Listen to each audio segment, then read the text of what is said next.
This is Asia, the largest, most diverse continent, and its 4.8 billion people live in 48 completely different countries. So let's assess who's worst and who's best based on each nation's economy, safety, cost of living, corruption, freedom, and quality of life. And let's hit 10,000 likes for a video ranking every country in the Americas next. Number 48. Yemen. Home to the birthplace of coffee, millennia of ancient history, and one of the most unique ecosystems on Socotra, Yemen should be an extraordinary country. So the ongoing civil war is a real shame, as it's led to one of the worst humanitarian crises and the second most dangerous nation. Just since 2015, over 150,000 Yemenis have been killed, 4.5 million displaced, and an additional 227,000 have died due to lack of food, water, or sanitation. Number 47. Afghanistan. Just 50 years ago, Afghanistan was fairly stable and an actual tourism destination. But ever since a near constant state of armed conflict started in 1978, including 3 civil wars and the 20-year-long US invasion, it's become the most dangerous country and poorest Asian nation. And ever since the Taliban regained control in 2021, the already deplorable living conditions have only worsened, leading to the world's lowest life expectancy at just 54 years. Number 46. Syria. You know a continent's got some terrible countries, when in comparison, Syria, in the midst of a 13-year civil war that's already killed over 600,000, doesn't seem that bad. But while its life expectancy, economy, safety, and sanitation standards are much better than Yemen and Afghanistan, especially in Damascus, one of the most beautiful, historic cities, it's still the 3rd most dangerous nation, and 90% of Syrians live in poverty. Number 45. North Korea. Don't get cocky, North Korea. Literal war in the previous 3 nations is the only reason you're not last. And because nobody truly knows what life in this secretive dystopian society is like. Education is supposedly quite good, but there's no reliable information on GDP, poverty, or Human Development Index statistics. Citizens aren't allowed to leave, and any tourists are only shown an extremely restrictive propagandized tour and not allowed to communicate with locals. But what we do know is it's a complete totalitarian dictatorship with absolutely no freedom of speech and any criticism of the supreme leader resulting in labor camp, torture, or death. Number 44. Pakistan. Despite a Pakistani economist inventing the Human Development Index, the current best way to determine a nation's overall quality of life, Pakistan has one of the world's worst human development indexes. And although corruption and nepotism in all levels of government are partially to blame, the terrible education system and large amounts of extremely religious fanatics are what's truly holding this nation back. Pakistan actually has the world's worst blasphemy laws, with any person accused of criticizing Islam facing a minimum 10-year prison sentence. And many of the accused are lynched by a religious mob while the police turn a blind eye. So those were the 5 worst countries in Asia. And before we get to the other 43, make sure you leave a like and subscribe. And while the UN only recognizes Palestine as an observer state rather than a full member, 139 nations recognize its sovereignty. So if you consider Palestine to be its own country, it'd be right here on the list. Now obviously Gaza is not safe now, with over 30,000 Palestinians killed and 1/3 of the territory completely destroyed in just the past 3 months. But despite a corrupt government in the West Bank and many cities under Israeli control with constant surveillance and checkpoints for Palestinians, education and healthcare is actually quite good. Number 43. Myanmar. Myanmar is the only Asian nation currently under a military dictatorship. So although the decade of quasi-civilian governments from 2011 to 2021 grew the economy and halved poverty from 48 to 24%, since the military regained control 3 years ago, poverty has shot back up to 60%, and 45,000 Burmese have been killed and 2.4 million displaced in the ongoing civil war.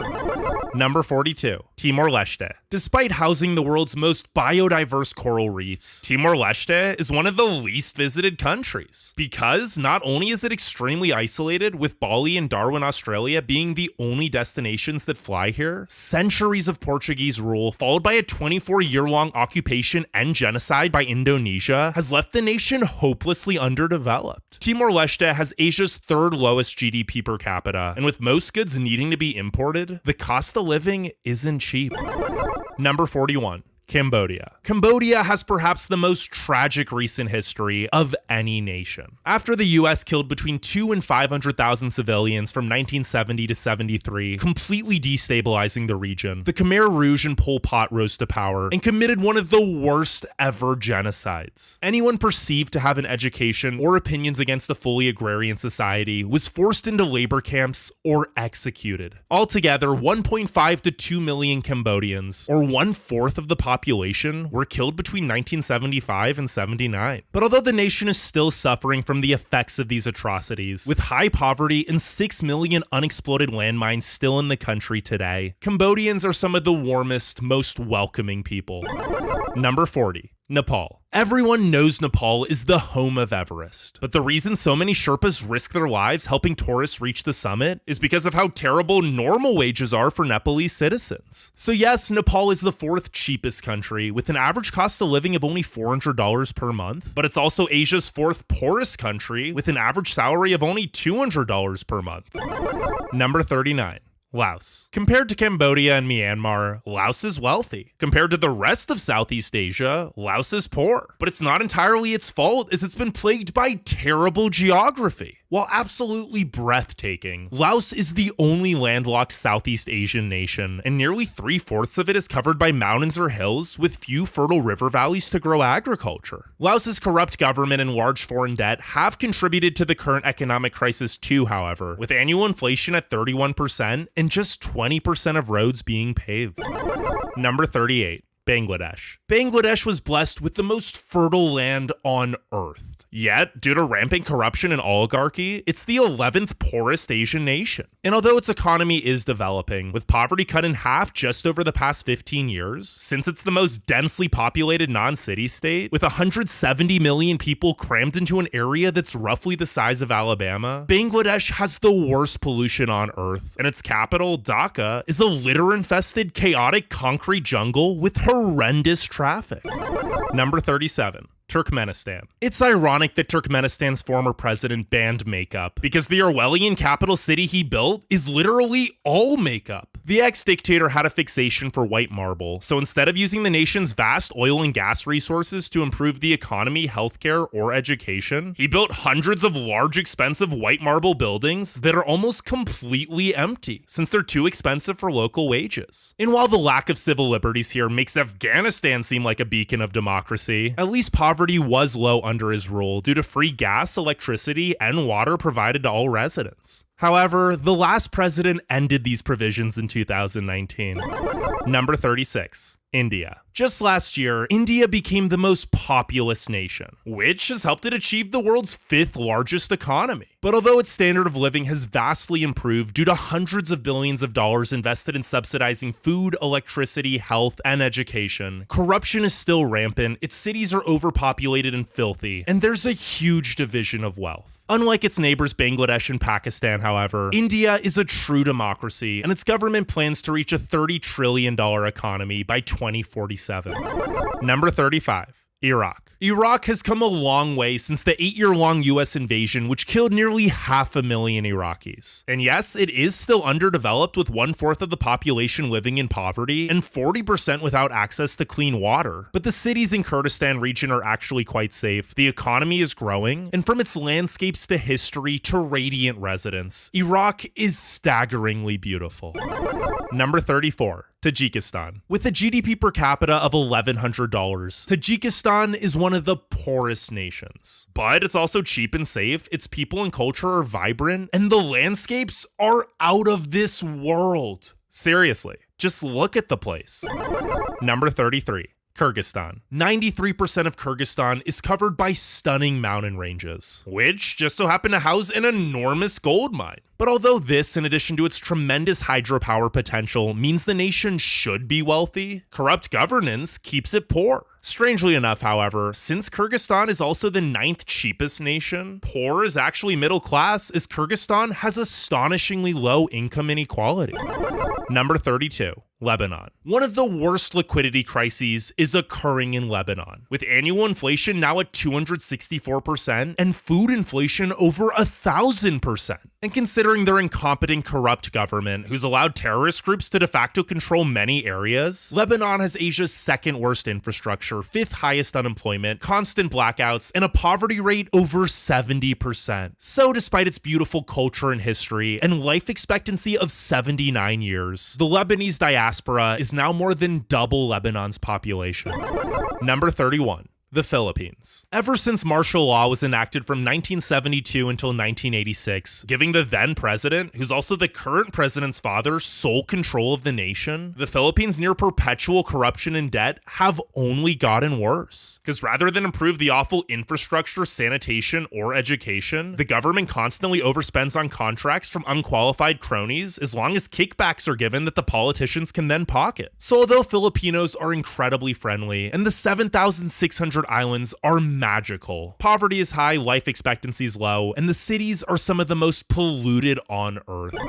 Number 30. Jordan. Jordan is an oasis of stability and peace in an otherwise turbulent Middle East, mainly due to its strong relations with the West, receiving $1.5 billion from the US annually. But while Jordan pours enormous efforts into its diplomatic relationships, its relationship with its residents is often neglected. As a result, the stagnating economy with Asia's second highest unemployment rate is actually weaker today than it was 15 years ago.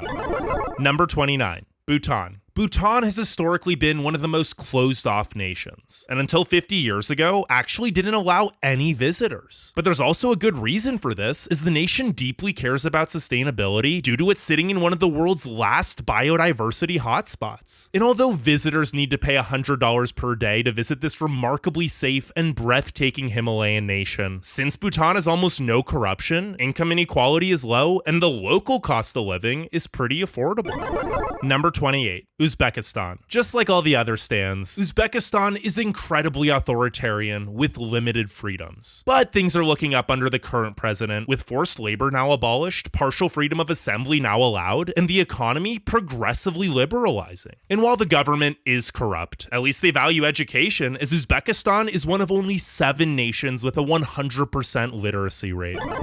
Number 27. Iran. Machiavelli once said, "It is better to be feared than loved." And ever since the Shah was ousted in 1979, Iran's authoritarian theocratic regime has only gotten more oppressive. Today, it's the nation with the 4th worst civil liberties, with extreme censorship and thousands of peaceful protesters imprisoned, tortured, sexually assaulted, or killed every year. And as if that weren't bad enough, US and EU sanctions have led to annual inflation over 50%. But Iran is also full of beautiful, educated people, one of the richest histories and cultures, and the world's 3rd largest oil reserves. Number 26. Indonesia. Spanning 18,000 awe-inspiring islands that stretch 5,000 by 1,800 kilometers across a multitude of climate zones, Indonesia is the 2nd most biologically diverse country. But this also makes it exceptionally difficult to maintain good infrastructure outside the islands of Bali and Java. And speaking of Bali and Java, over-tourism has made Bali overpriced, while the cities on Java are overcrowded due to their disproportionate economic opportunities. In fact, Jakarta is now the world's 2nd largest metro area, as well as the most polluted city with the worst traffic. Indonesia's stable economy is rapidly developing, however, and poised to become the 5th largest within the next decade. Number 25. Vietnam. One of the poorest nations just 30 years ago, strong foreign investment and rapid industrialization have turned Vietnam into the new factory of the world, with hundreds of millions of dollars worth of manufacturing exports sent to the US, China, Japan, and Korea every year. As such, Vietnam has had one of the fastest growing economies with over 7% annual GDP growth. But while the future looks bright with an expanding middle class and plummeting poverty, corruption and nepotism are still present, and its cities are excessively crowded and polluted. Number 24. Azerbaijan. Our first transcontinental country, Azerbaijan, was one of the 10 worst nations in Europe, and it made the top 25 for Asia? Well, I guess that just goes to show how tough Europe's competition was. But although Azerbaijan is safe and its vast oil and gas reserves keep poverty low, it's also effectively a dictatorship. There's a huge division of wealth, no freedom of expression, no free or fair elections, and there have been countless human rights abuses, with journalists and political opponents often imprisoned and tortured. Number 23. Armenia. Despite a 35-year-long conflict with Azerbaijan, Armenia is the world's 4th safest country. And Armenians are some of the most kind, genuine people. So it's sad that the struggling economy and rapidly increasing cost of living have resulted in a 26% poverty rate, leading to a net 40,000 Armenians fleeing the nation every year. Number 22. Mongolia. With a mere 3.4 million people spread across 1.56 million square kilometers, Mongolia is the emptiest nation. But many Mongolians love this, as it, combined with low taxes, a cheap cost of living, and the freedom to set up camp pretty much anywhere in the gorgeous countryside, means even poor people can live fairly comfortably. Especially since it's incredibly safe, the infrastructure and banking system are highly advanced, and it's the only true democracy in the region. Number 21. Sri Lanka. Having been democratically run since 1931, Sri Lanka is Asia's oldest democracy. But it's also proof that democracy doesn't always equal good, as it's ridiculously dangerous, and years of corrupt politicians' mismanagement of money and debt has led to an economic crisis, with inflation reaching as high as 70% and the nation declaring bankruptcy in 2022. And yes, things seem to have stabilized, with food, fuel, and healthcare shortages slowly recovering, but the cost of living on this jaw-dropping island is still far too expensive for locals, resulting in an exodus of hundreds of thousands every year. Number 20. Georgia. With magnificent mountains, beaches, and castles, and delicious food and wine, Georgia is one of the most fascinating nations you probably know nothing about. But while its enchanting culture and history, wild nightlife, and year-long visa-free stays make it a fantastic place to visit, local wages have never been good, and the thousands of Russians who have fled here to escape mobilization in the war with Ukraine have caused rent prices to triple in less than 2 years.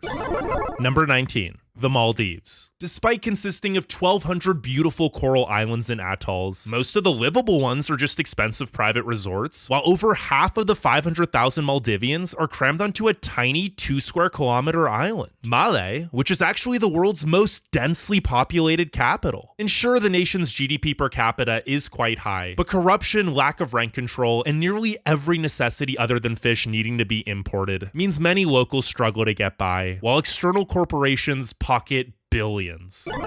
Number 18. Russia. Well, 75% of Russia's population lives in Europe, 75% of its land is in Asia. And while its European cities are dangerous and expensive, its Asian cities are safe and cheap. Siberia's abundance of natural resources also makes it the wealthiest part of the country, meaning if you don't mind the lack of freedoms or extreme temperature swings from -60 to +40 Celsius, life could be worse.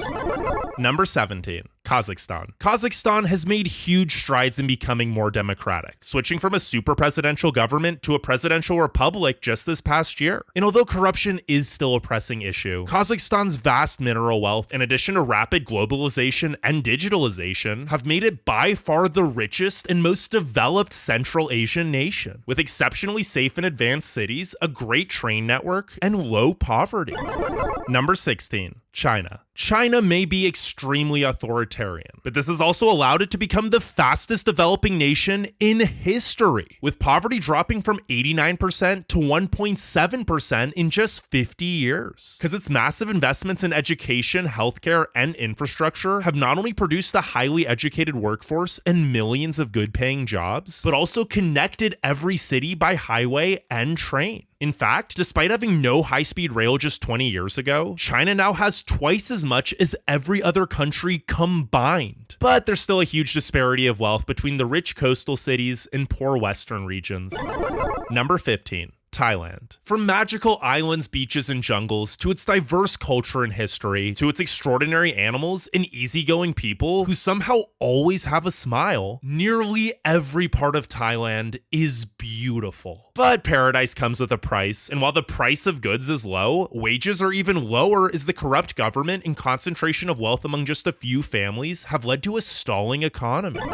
Number 14. Oman. Due to the former sultan's emphasis on peace and neutrality since 1976, Oman is incredibly stable and often dubbed the Switzerland of the Middle East. In fact, it's the third safest nation and its currency is the third strongest. But although Omani citizens have benefited greatly from the nation's vast oil reserves, with free land, education, and healthcare given to every man, the nation is the poorest in the Gulf Cooperation Council and projected to run out of oil within 20 years.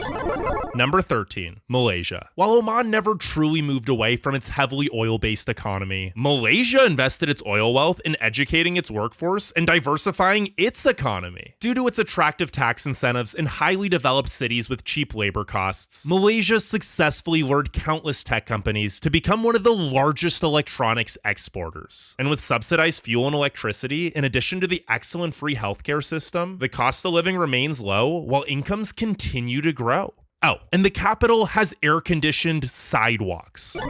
Number 12. Brunei. With less than 450,000 residents, Brunei is the smallest Asian nation and a near total welfare state because while its sultan, who's been in power for 57 years and is one of the last absolute monarchs left, has pocketed over $30 billion of the nation's enormous oil and gas resources, he's also covered nearly all basic needs with free healthcare, education, and highly subsidized, almost free housing. This has also backfired, however, as since even the unemployed can have a decent quality of life, nobody wants to work in non-high-paying fields.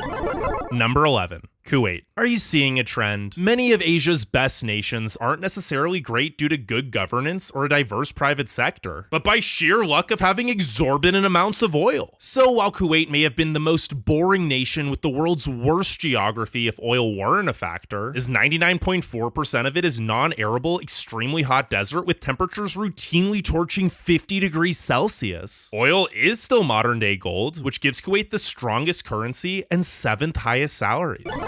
Number 10. Saudi Arabia. Imagine a poor man finding $1 and using it to win the lottery. Now imagine that same man going to the casino to double down his winnings and hitting jackpot again to a tune of $2.3 trillion.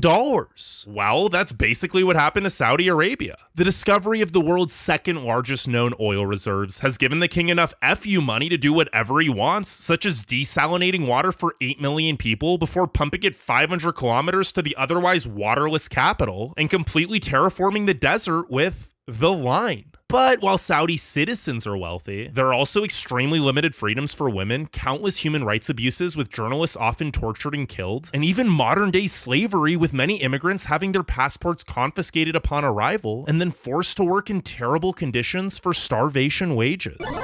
Number 9. Bahrain. A tiny island in the Persian Gulf, Bahrain is famous for oil and as the place most Saudis party, since its version of Islam is much less restrictive. In fact, an estimated 9 million Saudis vacation in the nation every year. So although Bahrain has the lowest remaining petroleum reserves in the GCC, its heavy investment in tourism as well as international banking has resulted in the least oil-dependent Gulf economy. Number 8. Turkey. Yes, Russia houses the geographic center of Eurasia, but modern-day Turkey, and particularly Istanbul, has been the world's cultural crossroads for 2 millennia. And although the European portion of Turkey is much wealthier, accounting for 30% of the nation's GDP despite covering just 3% of its landmass, Asian Turkey ain't too shabby either, with the continent's most educated populace and bustling historic cities like Izmir, Ankara, and Antalya. Number 7. Qatar. 70 years ago, a mere 25,000 people lived in the desert peninsula that's modern-day Qatar. And in just 50 years, the capital went from looking like this to this. Because despite being a 99% inhospitable desert that's smaller than the state of Connecticut, Qatar has been blessed with the world's 3rd largest natural gas and 13th largest petroleum reserves. So it's the 3rd wealthiest per capita nation, as well as the 2nd safest nation. Number 6. Cyprus. While it was part of Greece until the 1960s and is now even a part of the EU, geographically, Cyprus lies entirely in Asia. And although there's a massive wall dividing the island and capital since Turkey claims the northern portion, the southern portion's economy is booming due to its great weather and business-friendly laws attracting many tech companies. And with a delicious, healthy diet, as well as one of the best healthcare systems, the average Cypriot lives to be over 80. Number 5. The United Arab Emirates. Yes, the UAE faces many of the same migrant worker abuses that plague most Gulf nations, but its opportunities and tolerance for non-Muslim immigrants are also much better than every other Gulf nation, and its economy is the most diverse, with Dubai and Abu Dhabi transforming into business, transportation, and tourism hubs.